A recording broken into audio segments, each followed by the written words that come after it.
Allô tout le monde! J'espère que vous allez bien. Bon midi, bon vendredi. Allô, allô! Contente de vous voir, contente de passer un vendredi midi avec vous. 10 minutes de retard parce qu'on est en train de faire planter des arbres au chalet et le camion faisait du bruit. Donc, je voulais pas comme avoir un camion qui fait du bruit en background pendant que je suis en live. Donc, contente de vous voir aujourd'hui. Dites-moi coucou quand vous êtes là. Quand vous écoutez en replay, écrivez-moi un replay pour que je puisse voir c'est qui est là en replay. Donc, aujourd'hui, on va parler du burn-out, on va parler de l'épuisement et on va parler de qu'est-ce qu'on peut faire pour le prévenir.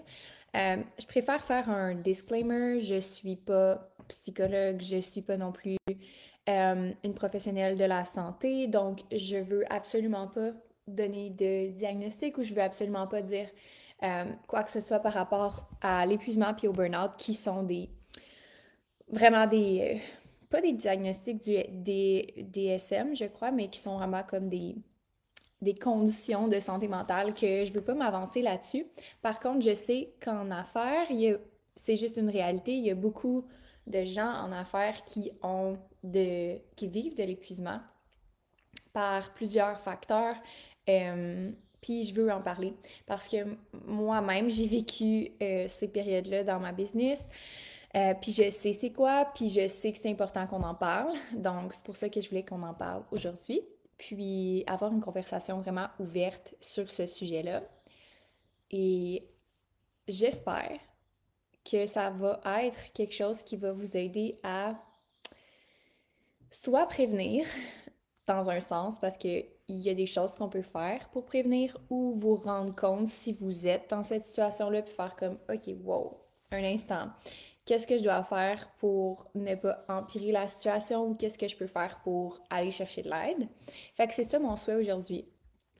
Je sais qu'il y a beaucoup d'entrepreneurs qui se rendent à un point où est-ce que c'est comme, pas que c'est trop tard, mais qui ont juste plus envie d'être en affaires parce qu'ils n'ont pas vraiment pris soin d'eux, puis l'entrepreneuriat est vraiment solitaire, fait qu'ils finissent par juste abandonner, puis pas aller chercher l'aide. Fait que mon but aujourd'hui, c'est de vous faire prendre conscience, de aussi vous faire réaliser tout ce que vous pouvez faire pour maximiser vos chances de ne pas aller là. Et voilà, j'espère que ça va vous être utile aujourd'hui. Je vais aussi aller en live sur Instagram, fait que laissez-moi juste setter ça pendant que je suis avec vous. Je ne vois pas tout le monde et je vois pas, je vais aller ouvrir ça. D'habitude, j'ai mes deux écrans, un à côté de l'autre, et là, je les ai pas. Hum, voilà. Alright. Bon, je vous vois. Je m'excuse les filles, comme je vois juste vos commentaires si j'ouvre un autre tab à côté. Allô Julie, allô Marie-France, allô Marie-Ève. Julie, ça fait partie de notre réalité, effectivement. Je suis un peu dedans, séparation difficile, business, 6 enfants. Oh my God, je ne peux pas imaginer. Je t'envoie une grosse dose, Julie, parce que je peux pas imaginer à quel point tout ça est difficile à vivre. Puis, comme on sait, l'entrepreneuriat, c'est une grosse responsabilité aussi. On peut pas juste comme, OK, clock out, la journée est finie, on n'a plus rien à faire. Non, ben, tu arrives à la maison, ben, tu penses encore à la business, tu penses encore à ce que tu as à faire le lendemain, tu penses encore à, OK, il faut qu'on génère des revenus le mois prochain. Comme, c'est une job qui, oui, on peut se détacher, oui, on peut comme faire un travail de mindset, mais reste qu'il y a toujours un peu plus de charge mentale qu'un emploi régulier. Allô, Adrienne, contente de te voir aujourd'hui dans le live. Comme je vous disais, ça va être ça le sujet aujourd'hui. Donc, je suis vraiment contente que vous soyez là, puis je suis vraiment contente de pouvoir vous parler. Peut-être que vous voulez me partager si jamais vous avez déjà vécu un épuisement ou un burn-out, si euh, vous peut-être avez déjà vécu une situation qui vous faisait demander est-ce que je suis en burn-out, est-ce que je suis pas en burn-out. Je vais commencer par partager mon expérience personnelle parce que je trouve ça tout le temps intéressant ici en live, vu qu'on n'est pas sur un podcast, puis on n'est pas sur comme un contenu comme tout déjà fait d'avance, de juste jaser avec vous. Puis j'ai un café que j'ai pas fini ce matin, que je suis vraiment contente de pouvoir avoir en ce moment. Ma relation avec le burn-out, c'est premièrement une des choses que j'ai toujours eu la difficulté nécessairement parce que j'ai été diagnostiquée trouble d'anxiété généralisée à l'âge de 14 ans. Ce que ça veut dire, ça veut dire que je suis prédisposée au stress. Ça ne veut pas dire que je le vis nécessairement, que c'est problématique. Ça veut juste dire qu'il faut que je fasse attention. Puis c'est juste quelque chose que j'ai appris à vivre avec. Puis je pense que j'ai vraiment vu ça comme un don, puis j'ai vraiment vu ça comme un avantage majeure, la majeure partie de ma vie. Ceci étant dit, c'est vrai que il y a plusieurs fois que quand je fais pas attention, euh, je suis comme, oh my God, je suis en train d'être épuisée, je suis en train d'être trop stressée, comme, est-ce que j'ai pris assez soin de moi? Fait que cette relation-là avec le stress a toujours fait partie un peu de ma vie. Puis je vous dirais que avec l'entrepreneuriat, ça a accentué un petit peu ce risque-là. Je suis contente, Joanie, que tu sois tombée sur le live par hasard, mais non, il n'y a pas de hasard. Je suis contente de te voir. Donc, il y a toujours eu cette relation-là avec le stress qui était là pour moi. Puis, à cause que j'ai appris tellement jeune à, gérer le stress, être capable de prendre soin de moi, être capable de savoir c'est quoi une crise d'anxiété, puis comme pourquoi je l'ai, puis que c'est normal, puis qu'il n'y a rien qui cloche avec moi, mais que j'ai comme un système d'alarme hyper actif. Donc, apprendre toutes ces choses-là vraiment jeune m'a aidé à avoir des bons signaux pour quand je sens que je m'en vais dans justement trop de stress, trop d'anxiété, je mets des choses en place. Euh, donc, je voulais vous partager un peu ma relation avec le stress parce qu'il y a beaucoup de, justement, du burn-out puis de l'épuisement qui proviennent d'un stress continuel, right? Donc, pourquoi qu'on est burn-out, pourquoi qu'on est épuisé, c'est généralement pas nécessairement à cause d'une fatigue physique, c'est souvent dû à une fatigue mentale. Donc, c'est un stress qui est répétitif à travers le temps. Encore une fois, gros disclaimer, je suis pas psychologue, je ne suis pas professionnelle de la santé mentale, je vous parle de mon expérience personnelle, je vous parle vraiment juste de comment je le vis. Et puis, la plus grosse période de burn-out et d'épuisement que j'ai vécu, euh, ça a été le plus tôt dans ma vie parce que ça s'est passé un petit peu plus tôt que juste quand j'étais en affaires. Ça a été quand j'étais en secondaire 5. Je pense pas avoir fait un burn-out, mais j'étais vraiment en épuisement intense. J'avais comme plein d'emplois, euh, je pense que j'étais hôtesse à ce moment-là, fait que j'avais des petits jobs le week-end, mais j'étais aussi prof de danse le week-end, puis j'avais des compétitions de danse, puis j'étais impliquée comme à l'école, puis je voulais réussir, fait que j'étudiais, puis tout ça, puis j'étais dans tous les projets de danse possibles, je tripais sur la danse, je tripe encore sur la danse, mais ça pour dire que je m'en mettais beaucoup dans mon assiette, puis c'était toutes des choses que j'aimais, right? C'était toutes des choses que je voulais faire. Donc, c'était pas comme si j'étais forcée à le faire. Puis c'est pour ça comme entrepreneur, il faut faire attention parce que la plupart du temps, le stress qu'on se met, c'est un stress qu'on veut. Tu sais, c'est pas qu'il y a des choses qu'on voudrait enlever, c'est qu'on veut tout le faire. Donc, c'est pour ça qu'il faut faire encore plus attention. Parce que c'est ça. C'est pas parce qu'on veut pas le faire. C'est juste que, comme il y en a trop. Fait que trop de quelque chose qu'on aime, c'est pas nécessairement mieux non plus. Donc, dans ma première expérience de comme vraiment épuisement intense, quand que j'étais plus jeune, je pense que j'ai comme attrapé, ça n'a pas été nécessairement comme j'ai été arrêtée de l'école, mais j'ai attrapé une mononucléose. Donc, ça voulait dire que mon système immunitaire était vraiment affaibli, j'étais fatiguée et ça a tellement été intense, comme j'ai tellement réagi fort, que pendant 2 mois, J'ai pas pu aller à l'école. J'ai eu une grosse infection, là. C'était vraiment intense, là. Je suis venue jaune au complet. Puis je me rappelle, mon frère pouvait même pas porter mes sacs. Moi, je pouvais pas porter mes sacs. Mon frère devait porter mes sacs parce que j'avais la rate tellement enflée qu'elle pouvait exploser. Fait qu'il fallait vraiment que genre j'y aille vraiment mollo. Fait que ça a été ma première expérience avec pas vraiment un épuisement, c'était comme de la maladie, mais c'était vraiment relié à de la fatigue, là, tu sais, j'ai attrapé un virus, ça a vraiment dégénéré et tout. Donc, tout ça pour dire que ça a été ma première expérience. Ma deuxième expérience, oh my god, qu'est-ce qui s'est passé ici? On est dans, on est dans la finition, là, finition du chalet, fait il y a comme plein d'affaires, là, je sais pas trop, ça doit être le lit que j'ai fait tantôt. Euh, Désolée pour ça. J'espère que c'est super. Ça a l'air pas super. Donc, ma première expérience, c'était ça. La deuxième expérience, c'était... Je pense que je commençais en affaires. C'était la première année que je me lançais en affaires. Et je voulais partir de chez mes parents parce que j'étais retournée chez mes parents après, après avoir fait ma deuxième année d'université. Puis en attendant de me replacer, puis en attendant de vraiment comme partir en appartement, je m'étais dit, je veux de l'argent, je veux me lancer à mon compte, je veux faire toutes ces choses-là. J'avais plein d'objectifs. Fait que je travaillais comme serveuse le jour, je travaillais la fin de semaine. Bref, je travaillais comme 40 heures comme serveuse, mais des chiffres de soir jusqu'à 3 heures du matin.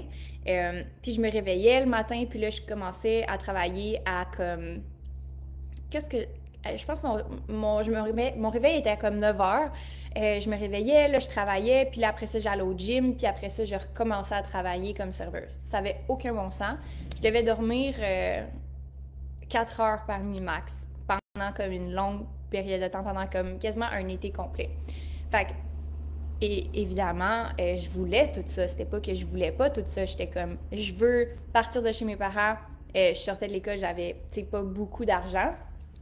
Fait que je voulais comme m'en aller, je voulais avoir de l'argent, je voulais faire mes affaires, puis je voulais me lancer à mon compte à temps plein. Fait que je me suis mis beaucoup de pression. Puis, ben c'est ça, j'ai encore une fois été KO. J'ai eu une deuxième fois la mononucléose. Ça pour vous dire que c'est pas commun là, d'attraper, d'avoir deux fois la mononucléose. C'est... je voulais faire un live sur Instagram, j'ai juste oublié. Ah, damn it. C'est pas grave, je le ferai après. Puis, deuxième mononucléose. C'est rare qu'on a deux fois la mononucléose. Mon médecin me dit « Ah, tu l'as attrapé de deux souches différentes. » Mais encore une fois, c'est probablement parce que tu es vraiment fatigué, vraiment épuisé. Donc, deuxième fois que j'ai la mononucléose, encore une fois, un épuisement physique, mais aussi mental. Il y en avait juste trop, je dormais pas assez. Et je voulais vous dire ça parce que je vous parle de mon expérience, puis je vous le dis avec toute la bienveillance du monde. Je pense vraiment que ça aurait pas été nécessaire que je me mette toute cette pression-là. Puis je pense pas que ça aurait été nécessaire que je vive ce que j'ai vécu en rétrospective. Puis je pense que ce que je veux vous dire, c'est comment prévenir ça parce que je l'ai pas nécessairement revécu de cette façon-là depuis. Puis je pense que c'est parce que j'ai mis des choses vraiment en place pour ne pas le revivre plus tard. Je vais lire le commentaire à Marie-Ève. Cohabitant avec l'anxiété généralisée, si je dors pas assez, que je travaille du matin au soir sans avoir bougé, sortir de la maison sans avoir du temps pour moi. Le soir, même, je ressens à quel point l'anxiété est amplifiée et je viens alors les remises en question liées à mon entreprise parce que l'anxiété est dans le tapis. Oh my God, yes, tellement. C'est le signal que je prends pas soin de moi, que je m'oublie au détriment de ma business. Maintenant, maman de garçon de 2 ans, je dois encore plus prendre soin de moi pour être là pour mon fils, ma famille, mon entreprise et moi-même. C'est la recherche constante d'équilibre. Oh my God, j'aime tellement ça, Marie-Ève. Tu sais, je pense qu'être capable de voir ça, puis même peu importe que tu aies de l'anxiété ou que tu aies pas d'anxiété, d'avoir des signaux. Tu sais, je pense que c'est vraiment ça le conseil, entre guillemets, ou peut-être le partage, parce que je veux pas vous donner des conseils par rapport à ça, là, c'est vraiment juste un partage personnel. Le partage personnel que je peux vous faire, dans ma situation, c'est de savoir c'est quoi mes signaux. Peut-être que si vous ne vivez pas d'anxiété, pour vous, c'est comme, ben je sais que quand je suis irritable, tu sais, quand que je viens fâchée, là, comme je suis fâchée pour rien, ça, c'est mon signe que là, j'ai pas assez pris de temps pour moi, j'ai pas bougé ou j'ai pas comme pris soin de moi assez, j'ai pas assez bu d'eau, j'ai pas sorti dehors, j'ai pas fait d'étirements à mon yoga, peu importe. Fait on a des signes, que ce soit la frustration, que ce soit l'indécision. Si vous êtes indécise puis vous savez pas pourquoi, que vous n'êtes pas capable de faire de choix, c'est peut-être un signe que vous... Peut-être que vous êtes comme fatigué le jour, mais que vous avez de la difficulté à vous endormir le soir. Peut-être que vous sentez que c'est peut-être pas aussi fluide que d'habitude, que vous avez peut-être de la difficulté à vous concentrer. Ça peut être plein de signaux, OK? Puis je suis pas en train de dire qu'il y a comme des lois universelles pour ça, mais peut-être que, tu sais, avec votre expérience de vie, vous êtes capable de voir, OK, là, j'ai peut-être poussé trop la machine. Puis moi, je le vois plus particulièrement dans des périodes où est-ce que je dois produire des choses, je dois remettre des choses, puis il y a des dates butoirs. Je le sais dans ces périodes-là qu'après avoir accompli cette date butoir-là, j'ai besoin d'un comme une couple de jours après que j'ai absolument aucun objectif, que je peux juste respirer, vivre, puis pas nécessairement me mettre plus d'objectifs dans mon assiette. Parce que ça me permet de régénérer complètement. Je sais aussi, un peu comme Marie-Ève, que si je dors pas assez, que je me donne pas de pause dans la journée, que je sors pas de la maison, que j'ai pas de temps pour moi, je le sais que ça va affecter mon énergie, puis je sais que si je fais ça sur une trop longue période de temps,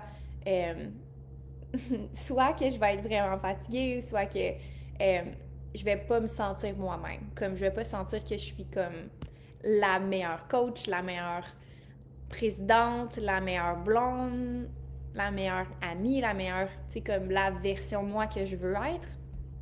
Fait que dès que je suis là-dedans, je fais comme, OK, non, tire la plug, c'est quoi que tu as besoin en ce moment? Fait que ça, c'est des partages que je voulais vous faire. J'espère que vous voyez ça comme, OK, ben je suis pas toute seule, puis je suis normale, puis on est toutes des humaines derrière l'entreprise. Je suis pas en train de dire que c'est pas grave. Je suis pas en train de dire que tu devrais pas prendre ça au sérieux. Au contraire, si tu vis des symptômes de burn-out puis d'épuisement, je pense que la première chose à faire, c'est de t'arrêter puis de faire, OK, est-ce que j'ai besoin d'aide par rapport à ça? Est-ce que j'ai les outils pour ça? Est-ce que, premièrement, j'ai besoin de peut-être me faire valider si je suis en burn-out, en épuisement? Fait que ne pas négliger ça, mais juste aussi être capable de voir que, OK, je suis pas toute seule. OK, ça se peut que ça soit commun, puis je vous dirais que c'est beaucoup plus commun que vous pensez. On parle pas là de burn-out puis d'arrêt complet. Tu peux être en burn-out puis que ça paraisse pas. Puis je vous ai pas donné le dernier exemple dans la situation dans laquelle ça m'est arrivé dans mon entreprise dans les dernières années, mais je vais y venir. On va finir avec ça. Parce que je vais vous donner des choses que moi j'ai mis en place pour pas que ça l'arrive. Donc, ce que je voulais dire, c'est de pas prendre ça au sérieux parce que c'est vraiment important de prendre soin de votre santé mentale, mais aussi d'être capable de relativiser puis de faire ah, OK, tu sais, je suis normale, tu sais, ça fait partie un petit peu de la game, puis c'est normal comme entrepreneur des fois qu'on teste nos limites, qu'on les dépasse parce que c'est un travail qui est exigeant, c'est plus exigeant qu'un emploi, puis je le répète, puis ça va continuer d'être quelque chose que je vais dire. Je pense que le lifestyle qu'on voit sur les médias sociaux, le lifestyle qu'on voit partout, comme que c'est stress-free être entrepreneur, que c'est pour la liberté, oui, et il y a beaucoup de charges mentales reliées à ça.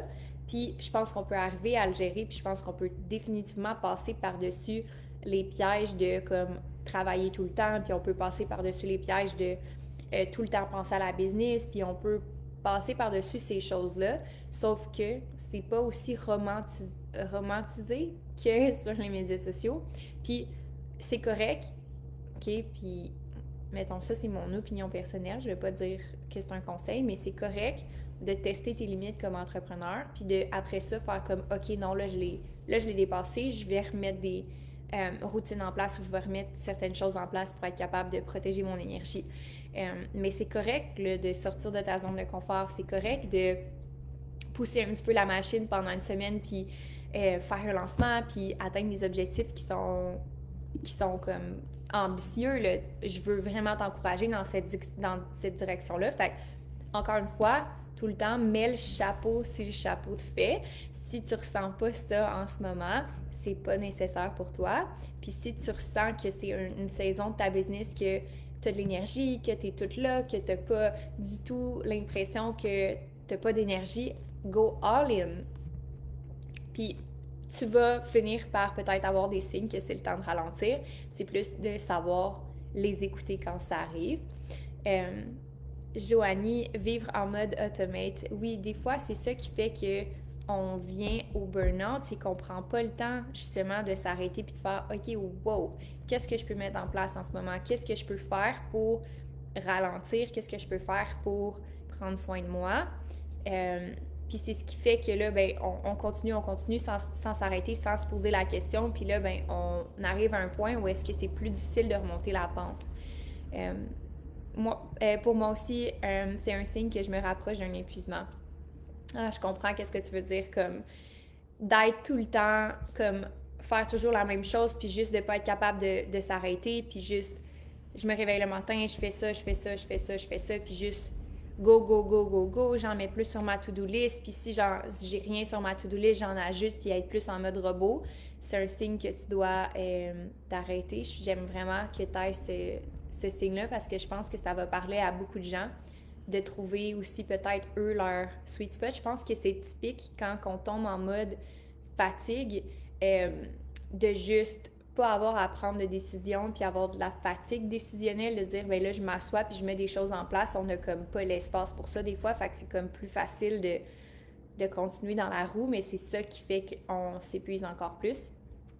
J'aime vraiment ce que tu as apporté, Joanie. Julie Desilets, j'ai fait 2 fois un épuisement et personne ne le savait. Voilà. C'est exactement ce que je veux dire. C'est que dans le monde entrepreneurial, on peut voir des gens réussir, puis ils sont en épuisement. Puis je vais vous le dire avec toute transparence, parce que j'en ai parlé sur les médias sociaux, puis tout le monde, en fait, je crois que la plupart des gens le savent par rapport à cette période-là de ma business. Mais j'ai eu vraiment de la difficulté vers la fin de l'année 2021. Ma business avait doublé comme en l'espace d'1 an.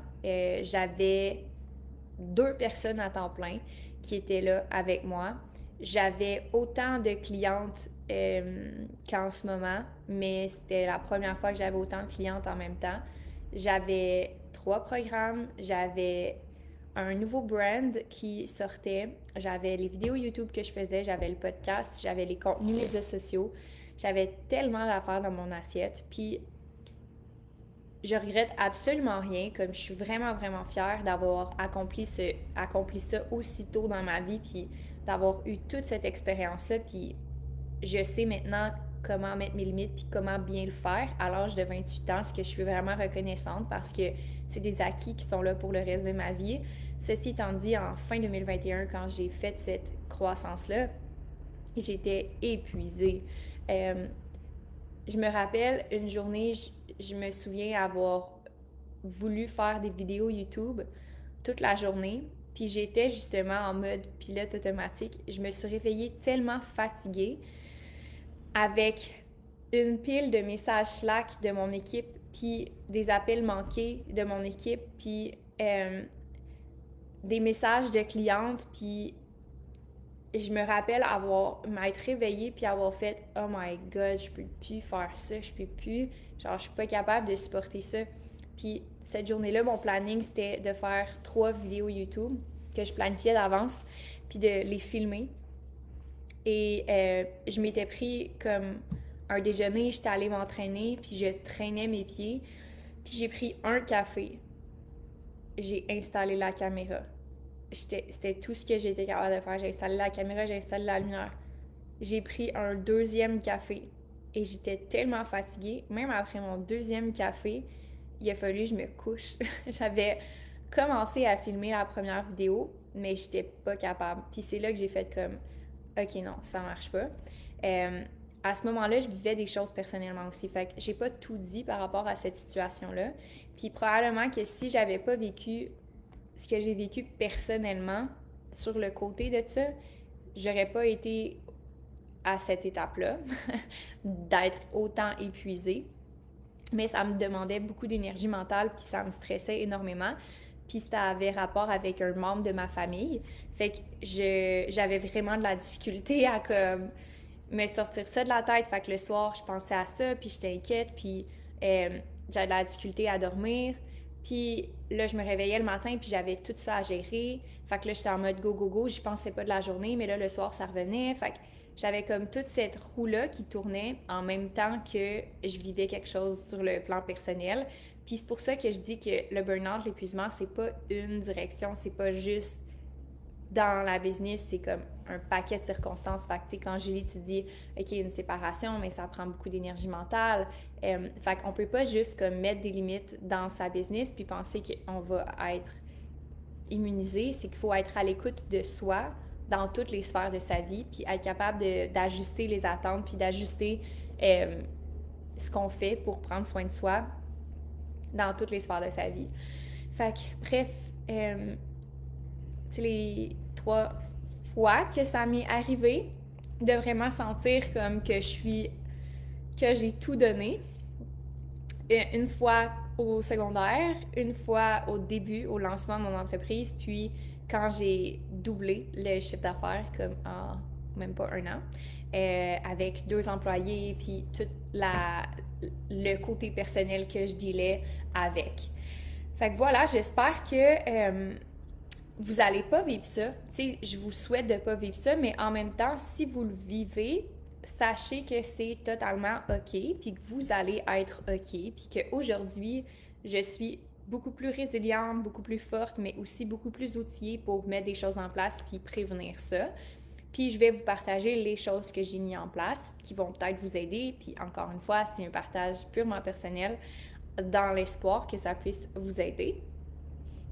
Allô Joël, contente de vous voir les filles.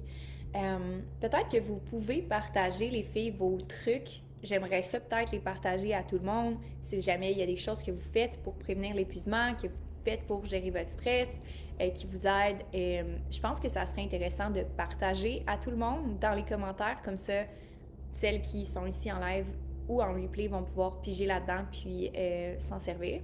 On va partager ensemble. Donc, la première chose que moi, qui est définitivement un game changer, c'est d'abord et avant tout, le sommeil. Fait que peu importe ce qui aide à mon sommeil, c'est ma priorité numéro 1. Fait que ce soit de me coucher plus tôt, que ce soit de avoir des heures de réveil et de coucher régulières, c'est définitivement la priorité. Comme c'est la première chose que je règle. Si le sommeil n'est pas là, ça sert à rien de faire quoi que ce soit d'autre. On fait du surplace. Comme le sommeil, c'est la chose qui me permet le plus de régénérer. Fait que dans ces périodes-là, souvent si je suis fatiguée, je vais faire des siestes. Pourquoi pas? Même si l'idéal, c'est d'avoir la nuit complète, mais n'importe quel sommeil, je le prends. Fait que je me donne 100% le droit de faire des siestes. Comme tantôt, j'ai fait une sieste avant de faire le live parce qu'on a dû partir un petit peu plus tôt de Montréal pour s'en venir ici pour les arbres qu'on est en train de planter. Je sais pas si vous voyez le camion passer en arrière. Fait que je me suis réveillée plus tôt que d'habitude, puis dans le fond, j'ai récupéré mon heure de sommeil le plus que je peux en faisant une sieste ici. Fait que c'est vraiment quelque chose que je track maintenant aussi. Fait que je sais si je suis en manque de sommeil. Des fois, on s'en rend pas compte, mais moi, là, je sais quand que je manque de sommeil. C'est plus juste, je me sens fatiguée. C'est comme, non, tu manques de sommeil. Fait que ça, je peux pas vraiment être mieux pour moi respecter mes limites. J'ai littéralement des données par rapport à ça à chaque jour. Fait que c'est sûr que ça, je suis très, très attentive à ça. C'est la chose la plus importante. La deuxième chose, c'est la qualité du sommeil. C'est comme qu'est-ce qui va augmenter la qualité du sommeil, c'est l'entraînement. Tu sais, à quel point j'ai dépensé de l'énergie dans la journée, c'est sûr que ça va aider la qualité de mon sommeil. En termes de données, j'ai aussi ma récupération sur mon tracker. Fait que je vois à quel point je récupère ou pas. Fait que je vois les activités qui m'aident à récupérer et qui m'aident pas à récupérer. Fait que c'est sûr que comme l'alcool, on oublie ça. Mais de toute façon, je bois pas vraiment. Là, je suis vraiment pas... genre, je vais prendre un verre à l'occasion. Puis même depuis septembre dernier, là, c'est vraiment, vraiment, vraiment à l'occasion. Donc... ça, mais aussi, tu sais, ce que je sais qui va aider, c'est quand que je vais faire des activités à basse intensité comme la musculation. La musculation, c'est sincèrement une des choses qui m'aide le plus à, euh, à récupérer. Les efforts cardiovasculaires, souvent, ce que ça va faire, c'est que je vais ressentir un énorme bienfait dans le jour, mais je vais récupérer un peu plus la nuit.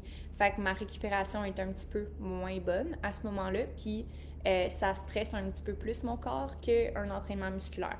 Fait qu'il y a des choses comme ça que, ben en tout cas, avec un moniteur comme ça aide à savoir pour améliorer la qualité du sommeil.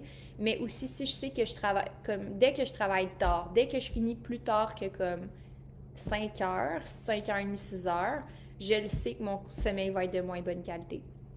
Fait que j'essaie vraiment de finir plus tôt, puis je sais que ça va m'aider à améliorer la qualité de mon sommeil. Je pense aussi que, tu sais, tout dépendamment de ce que j'ai besoin en alimentation, si, exemple, je sais que j'ai fait un gros entraînement dans la journée, ben c'est de manger en conséquence avec l'activité physique ou comme l'effort que j'ai dépensé dans la journée. Si je mange plus que qu'est-ce que... mais c'est rare là, que je mange vraiment plus que mes besoins énergétiques, mais mettons que je mange vraiment plus que mes besoins énergétiques tard le soir, ben je vais moins bien dormir parce que je vais être en mode digestion. Puis si je mange pas assez, ben je le sens aussi dans la qualité de mon sommeil. Je récupère moins bien. Fait qu'exemple que j'ai fait un gros effort puis que je sais que j'aurais dû prendre, mettons, des collations, whatever, je le vois aussi dans la récupération. Fait que, en tout cas, je suis entraîneur aussi de formation, gang, j'ai étudié là-dedans, fait que j'étais un peu aussi geek de tout ça. Mais je pense, tu sais, de grosso modo, là, de bien manger, de bien dormir, de bouger à tous les jours, puis bouger pas juste comme léger, le genre bouger, genre, tu sais, faire de l'activité physique, comme courir, t'entraîner genre à une bonne intensité, ça améliore la qualité du sommeil. Puis réduire les heures de travail comme de façon globale, que ce soit de dire ben je commence pas avant X heures le matin, je touche pas à mes courriels, je touche pas à rien avant X heures, puis je finis à telle heure ou avant telle heure. Ça, c'est des choses qui peuvent vraiment, vraiment, moi qui m'aident vraiment.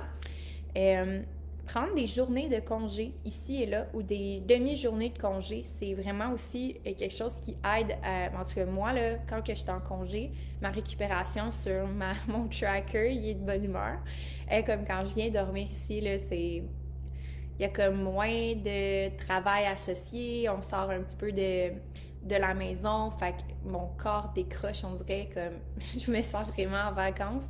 Fait que ce genre de moment-là pour décrocher est vraiment, vraiment, vraiment, vraiment important. Fait que créer ça intentionnellement, des moments où est-ce que vous allez soit chez une amie puis que vous pensez pas au travail, vous pensez pas à des choses puis vous êtes comme juste en mode détente, sortir puis aller prendre un café puis ou un thé avec une amie ou aller prendre une marche, des moments vraiment de ressourcement avec soi, que ce soit vous allez sur le... Moi j'aime ça aller sur le bord de l'eau puis je m'assois puis je fais juste contempler.